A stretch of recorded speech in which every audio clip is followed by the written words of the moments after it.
Hello বন্ধু, আমি কাবেরী। 13ই জুলাই 2024 বাবা অমরনাথজির উদ্দেশ্যে আমি যাত্রা শুরু করি। হিমগিরি এক্সপ্রেস ধরে 14ই জুলাই জম্মু তাওয়াই স্টেশনে পৌঁছাই বেলা 1:30 নাগাদ। স্টেশন থেকে বেরিয়ে পাশে RFID কার্ড আমি সংগ্রহ করে নিই আমার পার্চি এবং আধার কার্ড দেখিয়ে। RFID কার্ড সংগ্রহ করার পর জম্মু স্টেশনের পাশে যে অটো এবং বাস স্ট্যান্ড রয়েছে তাতে টোটো করে 60 টাকায় আমি চলে যাই সোজা ভগবতীনগর বেস ক্যাম্পে। সেখানে প্রথমেই আমি ভগবতীনগরে থাকার 50 টাকায় এসি হল বুক করে নিই এবং বাসের টিকিটটা করে নিই এসি বাস 840 টাকার বিনিময়ে। বাস ছাড়বে বলল ভোর 4টের সময়। খাওয়া দাওয়া সেরে শুয়ে পড়লাম তাড়াতাড়ি এবং যথারীতি সকালে স্নান সেরে রেডি হয়ে বাস স্ট্যান্ডে গিয়ে বাসের নাম্বার দেখে বাসে উঠে বসে পড়ি। বাস ছাড়ল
প্রথমে বাস দাঁড়ালো এখানে চা এবং নাস্তা খেয়ে নিলাম।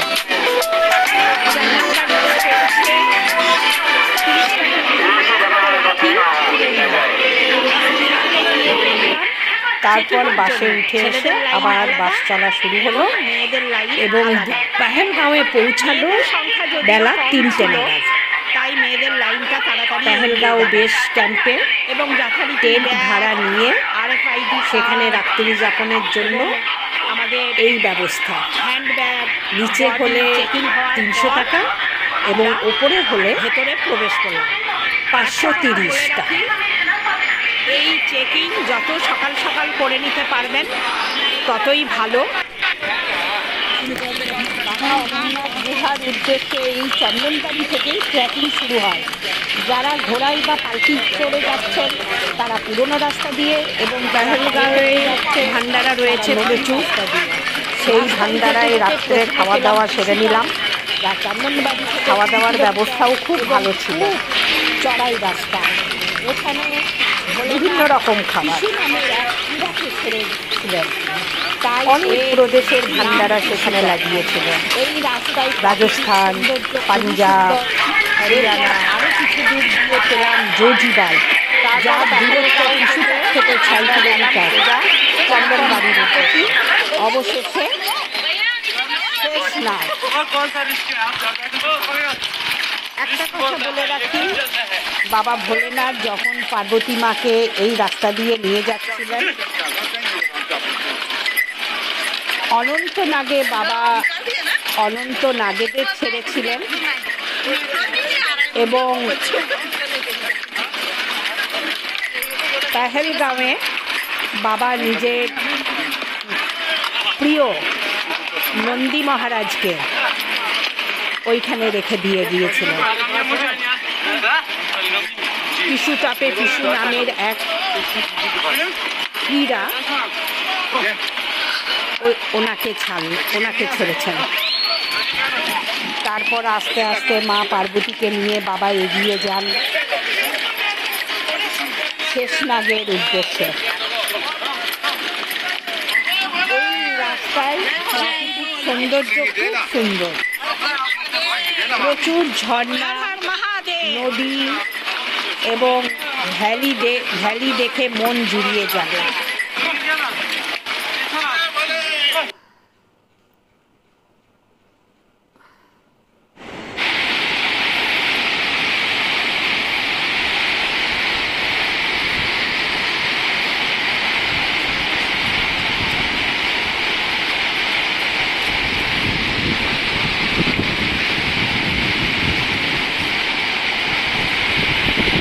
মনোরম দৃশ্য চারদিকে দেখে মন জুড়িয়ে গেল।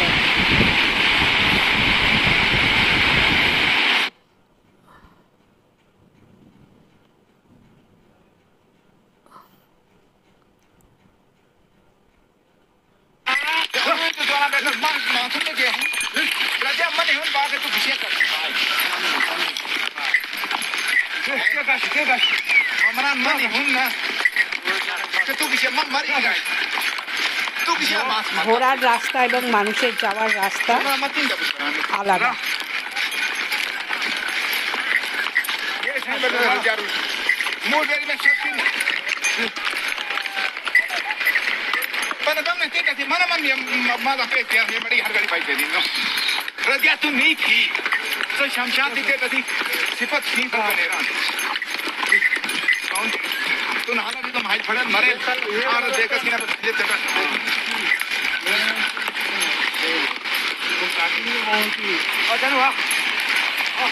রাস্তায় যেতে যেতে অনেক গ্লেশিয়ার দেখতে পাওয়া যাবে, যার তলা দিয়ে ঝর্ণার জল বেরিয়ে আসছে। এই হচ্ছে শেষনাগ, যেখানে বাবা ওনার গলার শেষনাগকে ছেড়ে গিয়েছিলেন। শেষনাগের প্রাকৃতিক সৌন্দর্য খুবই মনোহর, দেখে মন জুড়িয়ে গেল। শোনা যায় মাঝে মাঝে আর্মি, ফৌজ বা সেনাবাহিনীরা বিশেষ বিশেষ দিনে শেষনাগের দর্শন পান। এখনও কথিত আছে শেষনাগ মাঝে মাঝে দেখা দেন।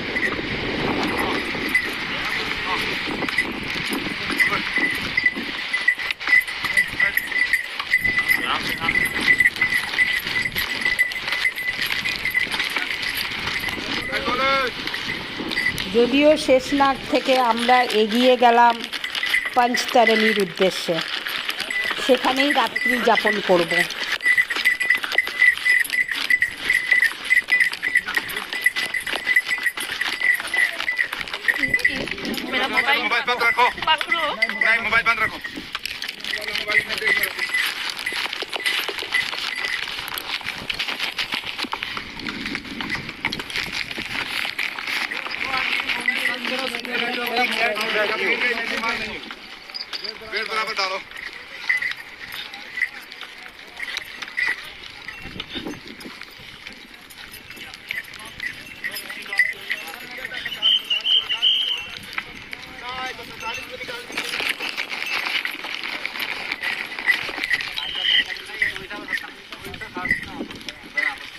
শেষনাগ ঝিলের প্রাকৃতিক সৌন্দর্য খুবই মনোহর।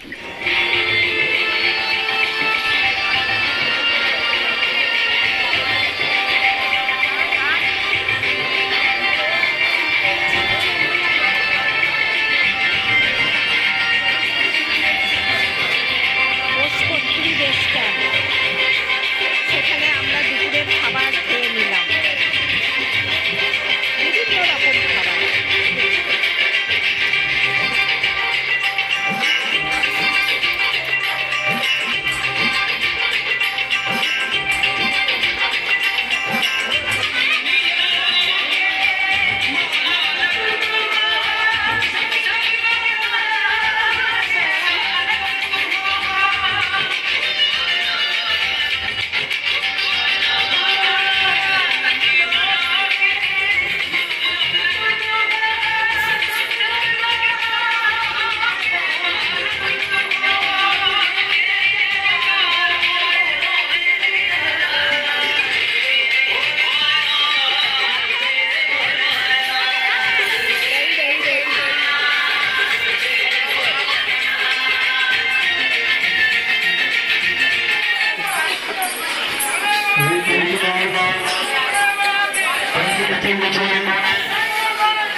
বিভিন্ন রকমের ফল, ফ্রুটস,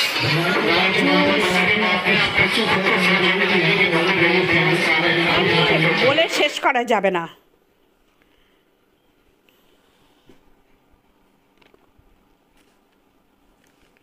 তারপর পঞ্চতারানি পৌঁছালাম বেলা 3টের সময়। সেখানে 750 টাকায় টেন্ট ভাড়া নিয়ে তাতে তোষক, কম্বল, বালিশ সবই সুন্দর ব্যবস্থা ছিল। তবে শেয়ার করে, অর্থাৎ একটা তাঁবুতে 5 জনের বেড মানে ফোল্ডিং খাট ওরা দিয়েছিল। ভান্ডারায় দুপুরের খাওয়া সেরে হেলিপ্যাডের দিকে ঘুরতে গেলাম। পেহেলগাঁও বা বালটাল হয়ে যে হেলিকপ্টার আসে তাদের এই পঞ্চতারানিতেই পৌঁছে দেয় এবং সেখান থেকে 6 কিলোমিটার হেঁটে, পায়ে হেঁটে বা পালকিতে বা ঘোড়ায় চড়ে হোলি কেবের উদ্দেশ্যে যাত্রা করতে হয়। ঘোড়ায় গেলে হোলি কেবের 1 কিলোমিটার আগে নামিয়ে দেয়, পালকিতে গেলে গুহা পর্যন্ত নিয়ে যায়। রাত্রে ভান্ডারায় খাবার খেয়ে তাড়াতাড়ি শুয়ে পড়লাম। ভোর 3টেই উঠে টয়লেট, বাথরুম, স্নান ঘাট সেরে 5টার মধ্যে রেডি হয়ে, অবশ্যই গরম জলে 100 টাকার বিনিময়ে গরম জলে স্নান করেছিলাম। ভান্ডারায় চা খেয়ে বাবা বরফানির দর্শনের উদ্দেশ্যে বেরিয়ে পড়লাম। রাস্তায় যেতে যেতে প্রাকৃতিক সৌন্দর্য উপভোগ করতে করতে চললাম। অপূর্ব দৃশ্য, চারিদিকে বরফ জমে রয়েছে এবং গ্লাসিয়ারের তলা দিয়ে জল, পাহাড়ি ঝর্ণা বয়ে যাচ্ছে। ওই দেখা যায় বাবার গুহা, বাবা অমরনাথজির গুহা, পবিত্র গুহা, যেখানে বাবা মা পার্বতীকে অমর কথা শুনিয়েছিলেন। সেই গুহার উদ্দেশ্যে আমরাও এগিয়ে চললাম।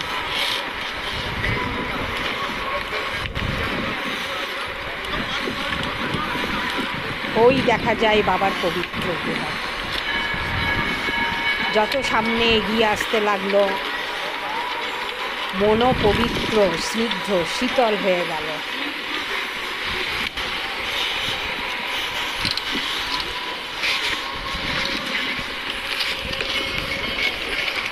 এবং একটা কথা বলে রাখি, গুহার নিচে লকার রুম আছে। সেই লকার রুমে সমস্ত bag, luggage, mobile, money bag সব জমা করতে হয়। শুধু টাকা পয়সাটা নিজের কাছে নিয়ে রাখতে হয়।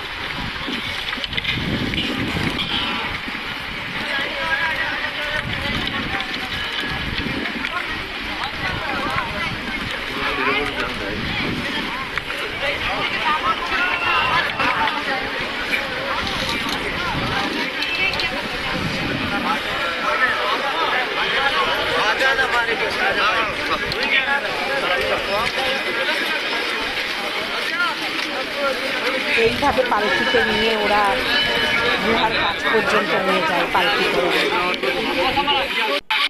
8টা নাগাদ গুহায় পৌঁছে বাবাকে দর্শন করে মন দুটো ভরে যায় আনন্দে, সে কথা প্রকাশ করার নয়। বাবার আশীর্বাদ নিয়ে 9টা নাগাদ নিচে নেমে আসি।